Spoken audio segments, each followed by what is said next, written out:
Porque ¿quién entendió la mente del Señor? ¿O quién fue su consejero? ¿O quién le dio a él primero para que le fuese recompensado? Porque de él y para él son todas las cosas. A él sea la gloria por los siglos. Amén. Tomen asiento, hermanos. Hermanos, estamos en la penúltima fiesta mayor del año cristiano. La siguiente es la festividad de Todos los Santos, que viene hasta noviembre. Y conmemoramos hoy el Domingo de la Santísima Trinidad.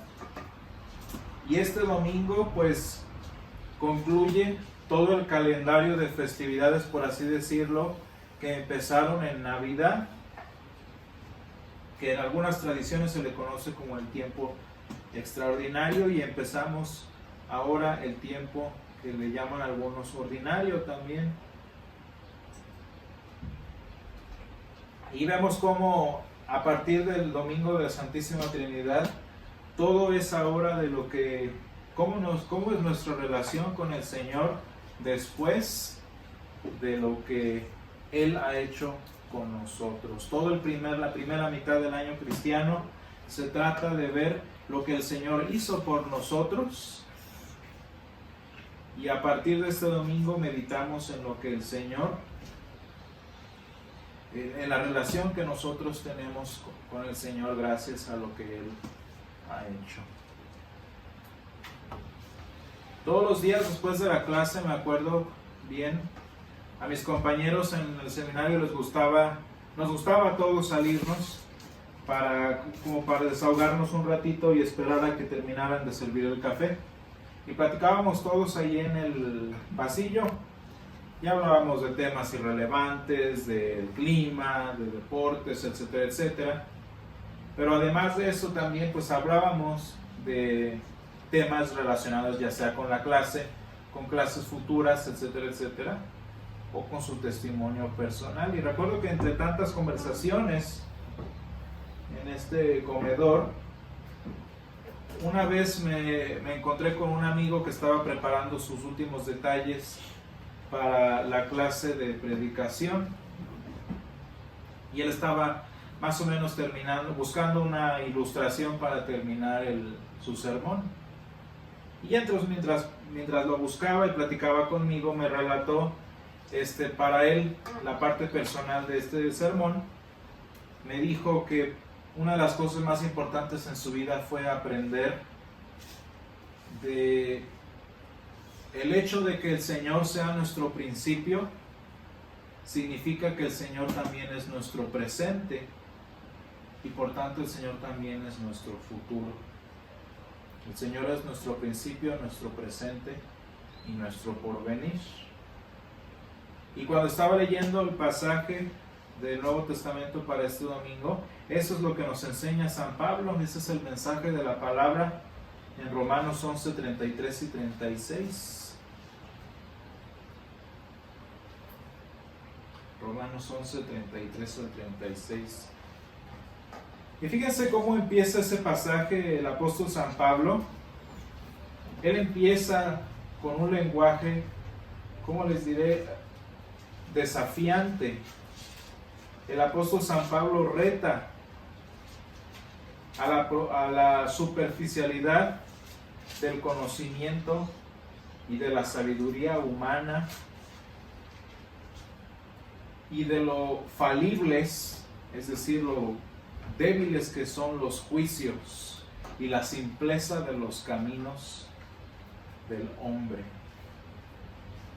¿Y por qué el apóstol habla de todas estas cosas? Porque a comparación de estos adjetivos que acabamos de ver, el Señor habla de la profundidad, de las riquezas, de la sabiduría y de la ciencia de Dios, de lo insondables de sus juicios y de lo inescrutables que son sus caminos. Y es que el mundo de hoy, que prácticamente es el mismo mundo del tiempo del apóstol San Pablo y del tiempo del Señor Jesús, como dice Eclesiastés, lo que ayer fue, mañana será, y siempre es lo mismo. Vanidad de vanidades, dice Salomón. Y el mundo en el que vivimos, en el que el ser humano vive, es realidad en la que los seres humanos están embriagados por el orgullo y la necedad de su ignorancia. Una ignorancia intelectual que le hace creer que cada vez necesita menos a Dios. Y digamos que ese sueño de no necesitar a Dios es legal y es permisible de alguna manera. Desafortunadamente, esta arrogancia intelectual que niega la necesidad de Dios, lo único que ha logrado hasta el momento, a menos que en algún punto cambie, por lo menos ha logrado que hasta ahora las conclusiones de la filosofía y del pensamiento humano solo consigan hacerle más daño. Hemos estado viendo en el estudio de Génesis cómo los principios filosóficos de la ciencia anticristiana simplemente terminan por hacerle daño al hombre. Es más daño propio que a Dios. Y es que el asunto no es la ciencia, o sea, la ciencia no es enemiga de Dios, sino el abuso de ella.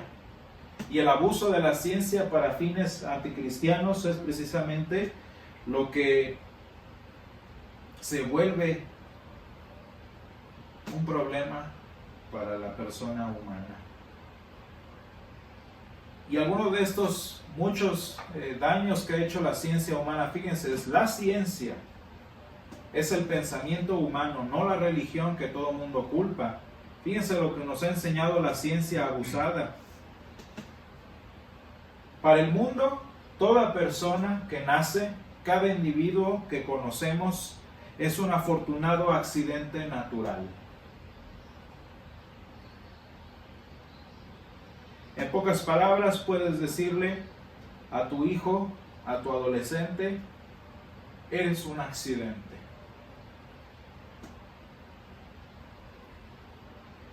El mundo de ahora nos ha enseñado también que la verdad es tan dañina que es mejor que todos estén mal a que alguien esté bien. Es tan mala la verdad que mejor la evitamos o la negamos de paso para que podamos convivir en paz. Fíjense, esa no es convivencia.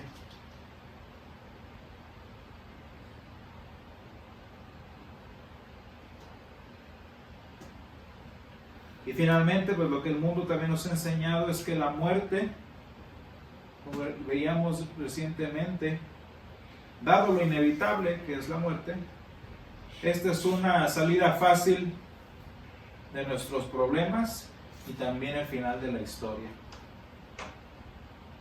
Y esta es la perspectiva científica. Este es el resultado de la ciencia sin Dios.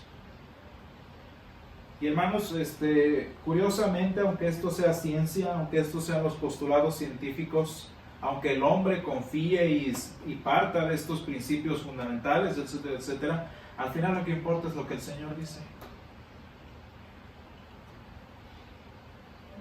Muy elaboradas serán las ciencias humanas, la sabiduría humana será muy embellecida, etcétera, etcétera, pero al final de cuentas lo que importa es lo que el Señor dice.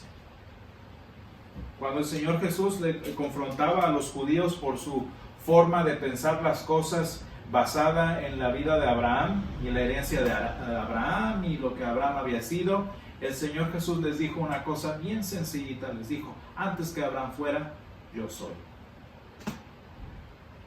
Y eso es lo que el Señor dice aquí a través de San Pablo: antes de que la ciencia y la sabiduría humana, de que los juicios humanos y de que sus caminos fueran, ¿qué es lo que dice el Señor? Yo soy. Y entonces, hermanos, ¿qué significa que entonces todas las cosas procedan del Señor, sean por el Señor y sean para el Señor? Como dice el apóstol San Pablo en el versículo 36, de Él, por Él y para Él. ¿Qué significa esto? Y hermanos, en este domingo de Trinidad, este es el pensamiento que nosotros traemos. Este es el mensaje de la Trinidad para nosotros. No nada más como un ser sobrenatural, como un ser poderoso, sino que un ser que vive y se mueve para nosotros. Y hablando de Trinidad, pues obviamente no podemos pensar en una mejor confesión que el credo niceno. Este credo que es el aceptado por toda la iglesia cristiana y que ya lleva más de 700 años en funcionamiento. Y entonces, hermanos, cuando a la luz de la Escritura confesamos a un Dios Padre Todopoderoso, Creador del cielo y de la tierra, como dice el primer artículo del credo, nosotros, hermanos, estamos declarando, estamos confiando, estamos resguardándonos en que hay un Señor amoroso que no nada más decidió y dispuso crearnos, sino que también como un ser moral tomó la responsabilidad de traernos a existir. No es como el papá que nada más se embaraza y se va. El Señor nos creó y está con nosotros tomando responsabilidad de sus acciones. De tal manera, hermanos, que cuando el Señor dispuso crearnos y tomó responsabilidad por nosotros, significa que nuestra creación, que nuestra vida en este mundo es intencional. Y por ser intencional, consiguientemente es especial. Fíjense la diferencia entre ser intencional a ser accidental. Porque la conclusión lógica de ser un accidente es que eres irrelevante. Y eso es lo que nos enseña el mundo. Fíjense, la sociedad está tan dividida, tan peleada entre sí misma, que el mensaje que damos con la supuesta inclusión es que lo que tú eres, lo que tú piensas, lo que yo pienso y lo que yo soy es irrelevante. No vales la pena. No vales la pena discutir. Porque eres simplemente un accidente.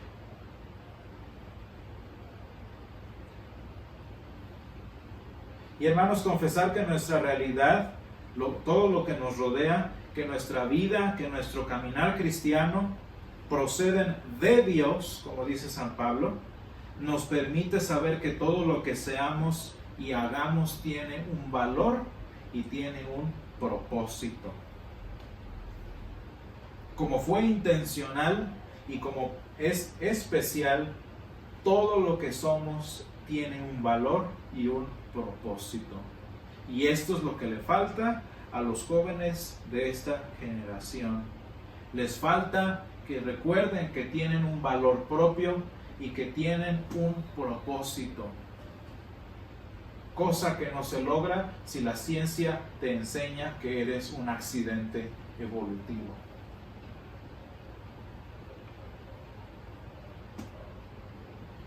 Pero hermanos, ciertamente el mundo en el que vivimos, la realidad, nuestra propia imperfección, nuestra propia inmundicia, pues muchas veces nos lleva a negar este valor, nos lleva a negar este propósito. Cuando vemos que las cosas nos salen mal, que sufrimos, etcétera, etcétera, lo primero que ponemos en duda es el propósito de nuestra vida.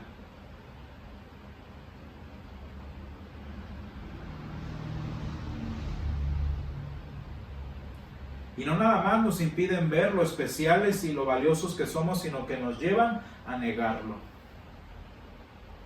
Y es por eso, hermanos, que para nosotros como cristianos, cuando confesamos en un solo Señor Jesucristo, que descendió, murió y resucitó por amor de nosotros y por nuestra salvación, según dice el credo, declaramos que lo que somos y podemos ser es gracias a lo que el Señor nos da libre y gratuitamente. Que lo que podemos, que lo que somos hoy, que lo que podemos ser, no depende de nuestra perfección o de nuestra capacidad, sino por Dios, que da amorosa y gratuitamente. A la generación actual le han enseñado que ellos deben buscar su identidad, que es su responsabilidad encontrar lo que son y lo que quieren ser.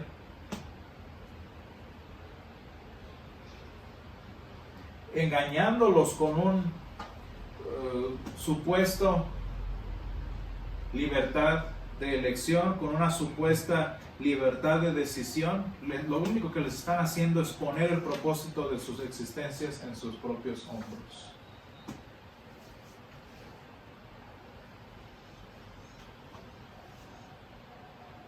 Y no, hermanos, cuando aprendemos que lo que somos y lo que valemos es por lo que el Señor ha hecho, gracias a lo que el Señor es por nosotros, la carga de convertirnos en algo, la carga de ser algo, el Señor la levanta y la hace suya.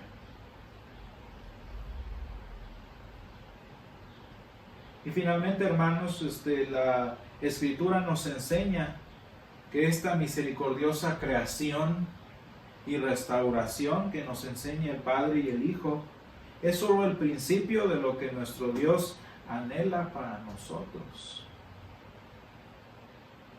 Esta vida que el Padre nos dio desde el principio, esta vida que el Señor Jesús restauró para nosotros, la vida que el Padre nos dio mediante los méritos de su Hijo Jesús, es la misma que el Espíritu Santo sostiene, alimenta y orienta. ¿Y a dónde nos orienta el Espíritu Santo? ¿Cuál es el ministerio del Espíritu Santo? Veíamos hace 8 días.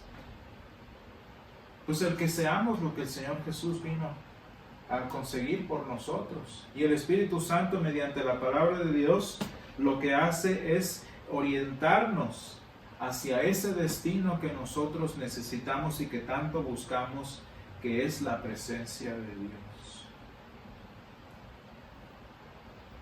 De modo que cuando confesamos al Espíritu Santo como Señor y Dador de vida, declaramos que Él nos ama tanto como para moldearnos, como para cambiarnos, como para corregirnos, hasta hacernos vivir y existir para Dios. ¿Y por qué vivir para Dios? Porque eso es lo que más necesitamos.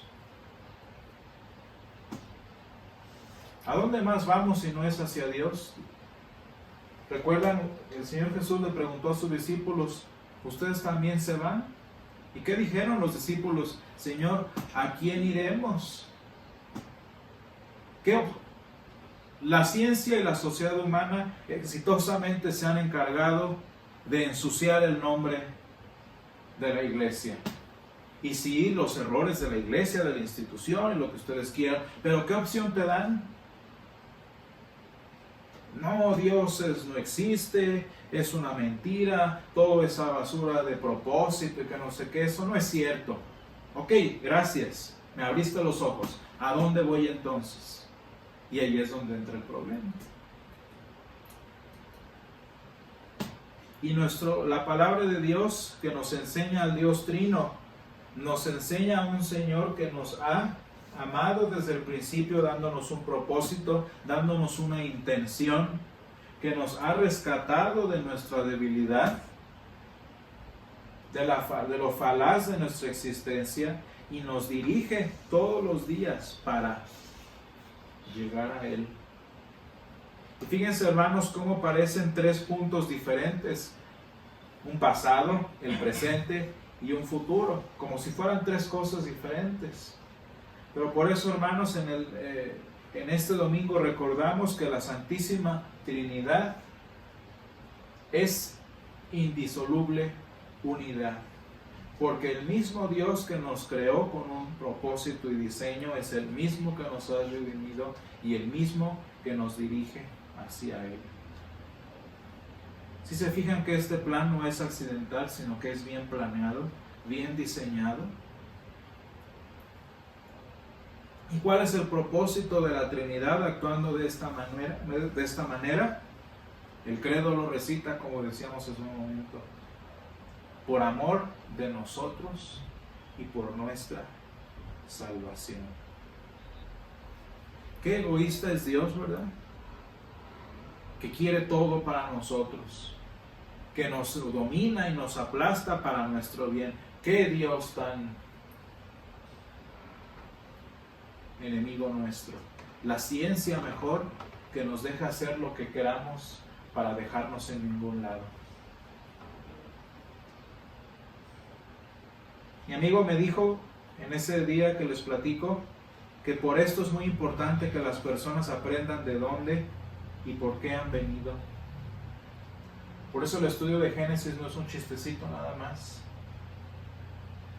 Mi amigo me dijo, es importante que sepan de dónde el Señor los ha traído, que sepan su realidad, por qué están aquí en este momento. Porque solo cuando se sabe de dónde vine y por qué vine, entonces me permite comprender en qué situación estoy hoy en mi relación con Dios. ¿Tengo una relación con Dios o no la tengo? ¿Estoy bien con Él o estoy mal con Él? El Señor, que es el camino, la verdad y la vida, ¿estoy perdido? ¿Estoy en engaño? ¿Estoy muerto? ¿O estoy bien encaminado? ¿Estoy en lo cierto, en lo verdadero? ¿Y estoy en la vida? Y me dijo mi amigo, porque solo así, solo cuando la gente sabe de dónde vino y dónde está actualmente, solo eso, solo así sabrán hacia dónde el Señor quiere llevarnos. Solo cuando sabemos de dónde venimos y dónde estamos, entonces sabemos apuntar hacia dónde vamos. Y dijo el Señor Jesús, y esta es la vida eterna. ¿A dónde vamos? A la vida eterna. Y dijo el Señor Jesús, y esta es la vida eterna, que te conozcan a ti, el único Dios verdadero, y a Jesucristo, a quien has enviado. ¿Qué es la vida eterna? ¿A dónde vamos? El único Dios verdadero, y a Jesucristo, a quien Él ha enviado. Vamos a estar de pie y a dar gracias al Señor por su palabra. Gracias, Señor, te damos por el don de tu palabra, por el don de la Escritura, Señor, que nos diste a cada uno de nosotros. Gracias, Señor, porque en ella, como dice el canto, nos permites saber, Señor, de quién hemos venido. Nos permites, Señor, saber quiénes somos, Señor, qué somos. Y también, Señor, nos permites aprender hacia dónde vamos. Gracias, Padre, porque tu palabra es absoluta, porque tu palabra, Señor, es verdad. Y solo esta palabra puede santificarnos, Señor, como dijo el Señor Jesús. Señor, te ruego que en este mundo que pone cargas sobre nosotros, que en este mundo que pone pesos en nuestro corazón, que pone estorbos en nuestra vida eterna, Señor, tú nos enseñas, Señor, a vivir de esta manera, sabiendo que venimos de ti y que por ti hemos sido lo que somos y que para ti somos, Señor. Ayúdanos, Señor, como oró el Señor Jesús, a que, aunque estemos en el mundo, tú nos guardes del mal, Señor.